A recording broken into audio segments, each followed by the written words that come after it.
Several years ago, when we were doing the EFI system on Dale the truck, we had an issue.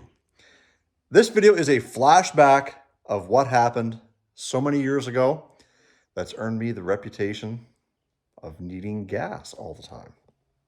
Hope you enjoy this flashback.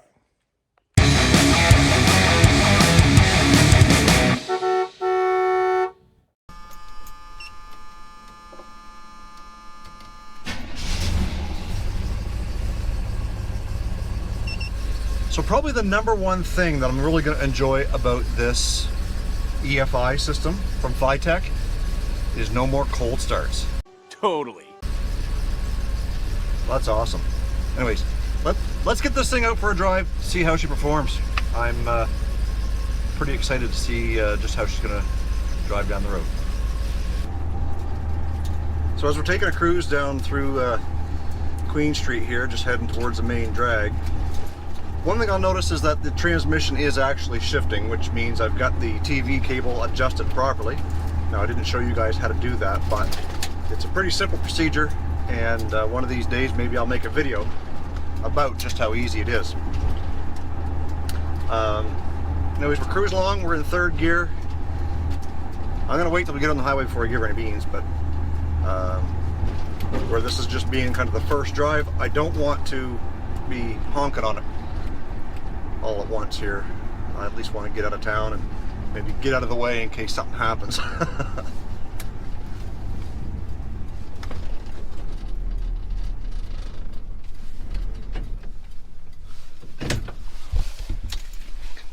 And she stalled.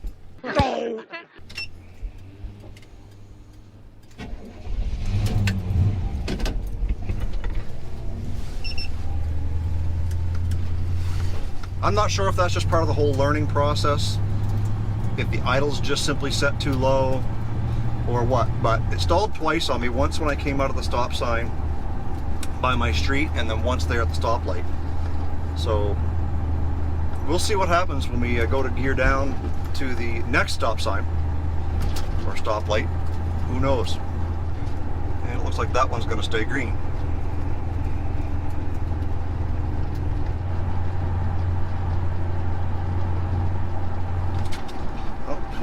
Red light.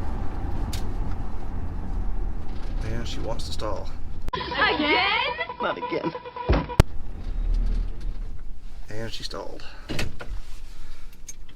That's a little bit annoying.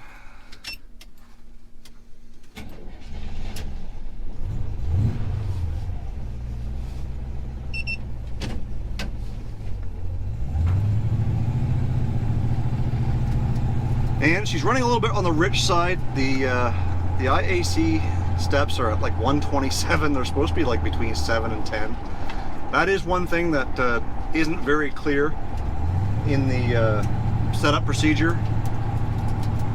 But we've got to figure out what's going on with that. So anyways, we're getting out on the highway and we'll see what kind of speed she works like and how she reacts.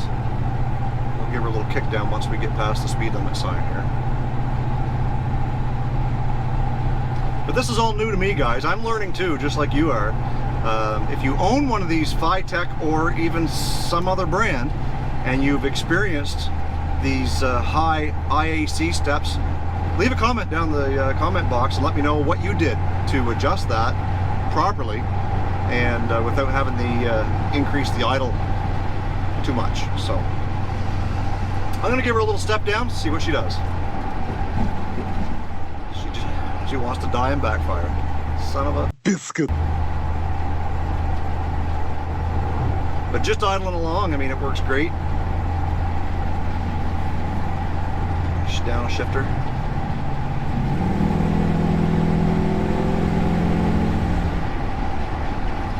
Works good that way, but I think we might have a few bugs still to work out of it.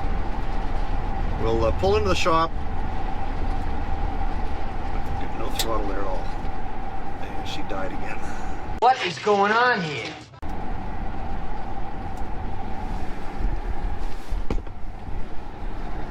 Good thing there's nobody behind us.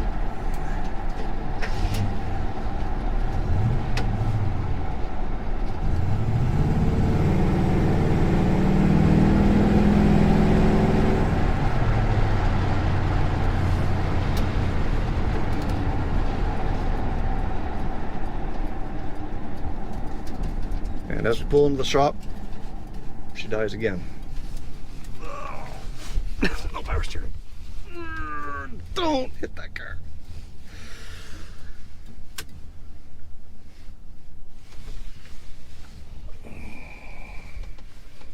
No brakes either. Screech.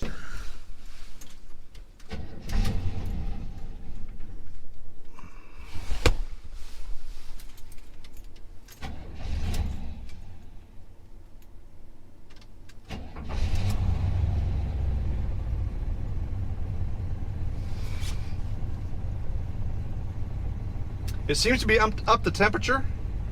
Got lots of voltage, lots of oil pressure. I don't know what's going on with this thing. AFR right now at idle is 13.56765. IAC steps just sitting here idling like 120. It's idling RPMs at about 850. So I'm going to double check the setup in it, make sure it didn't lose its initial setup. Well, maybe it wouldn't have started if I didn't have anything in there, but we'll go through those steps and I'll be right back with you. All right, so we've got this thing out here, and I just adjusted the idle back a little bit, meaning I dropped the RPMs, and I went back into the relearn for the IAC control, or the idle control, and I reset it. I started all over again, and when I did that, I was able to get those IAC steps down to about 5 or 6, which is right where they tell you it should be. It should be anywhere between 3 and 10, and that's pretty good the way it's idling right there. Idle is holding pretty steady at about 850 or so. So let's close the hood and take it down the road for the rip and see what happens. See if she's still stalling on us. And one thing I'll notice almost immediately once getting that set up properly is no more rich gassy smell, and it's not puffing, you know, a little bit of smoke like it was earlier. Running very, very rich. Anyways, let's go for a ride. Roll that window up.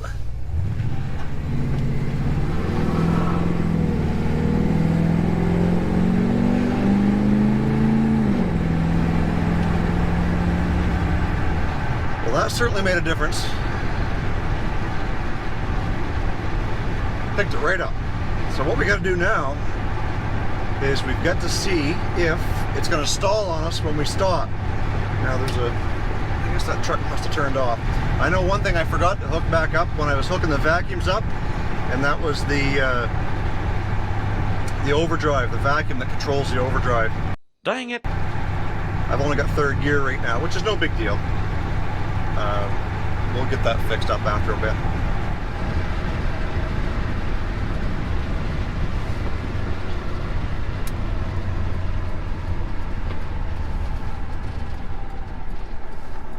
Slowing down, and she's died.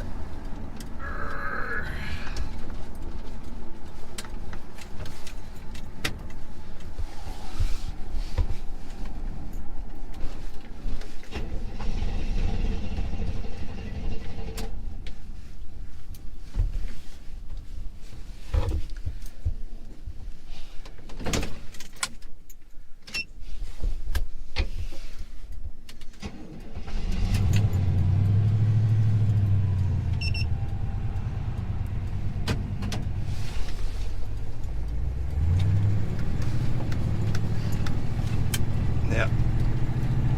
I don't know what's making it die, if it's a vacuum leak or what it might be. Anyhow, we know we've got a few things that we've got to look after, and one of them is the stalling when I slow down. Not sure what's up with that. Seriously, you seriously don't know. I got my foot into it a little bit as I slow down here. And she wants to die again, but she didn't. Yeah, we've got a few things to figure out. Play around with it and learn.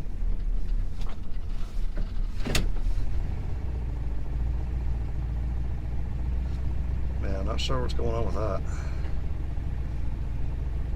Anyways, we're still learning, guys.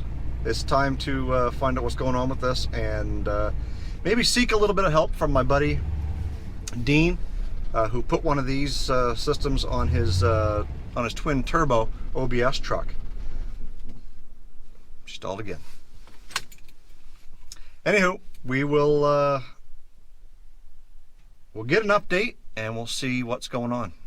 Well, here I am on the side of the on-ramp and she won't start. Come around this corner, it died like it's been doing, and I haven't been able to get it to restart since. Normally if it stalls, you just cycle the key, start it up, and away you go.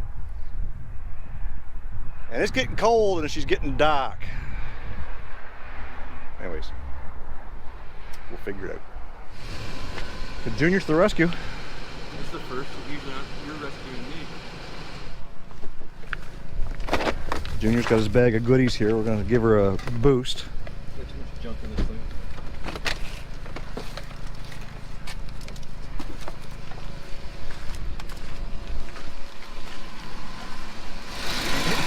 Maybe I'll have to get towed too. I saw sparkage.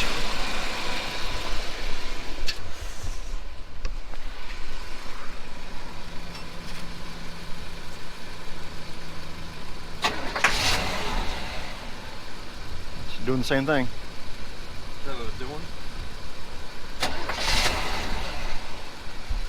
Only it was losing battery.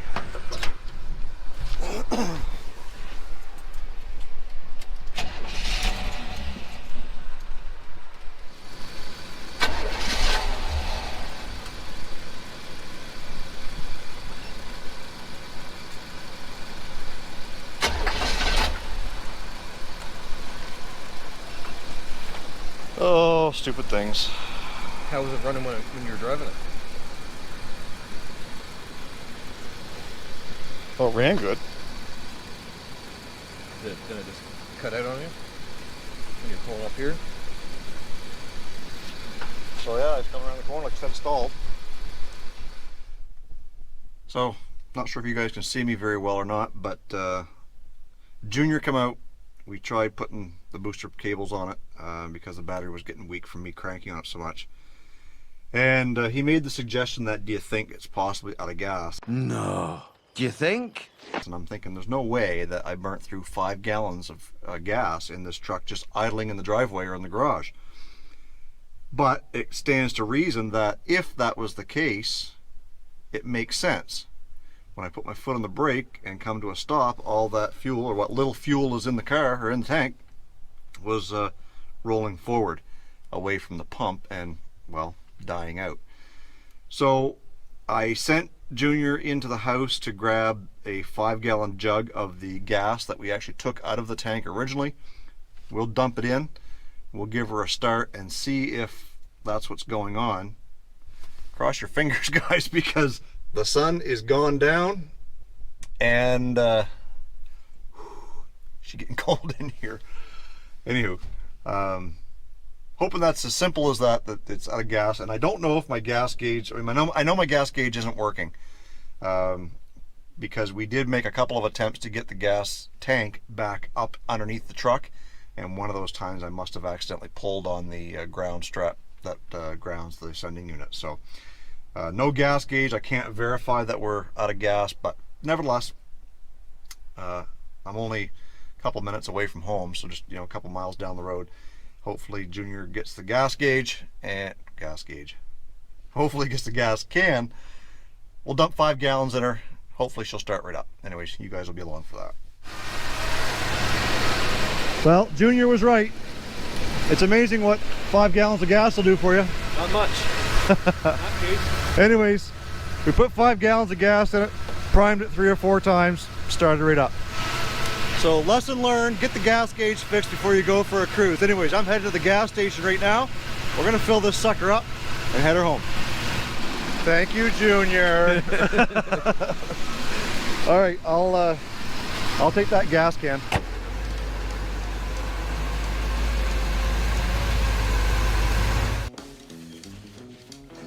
Well, that's a little bit humbling. So what did you guys learn from this tonight?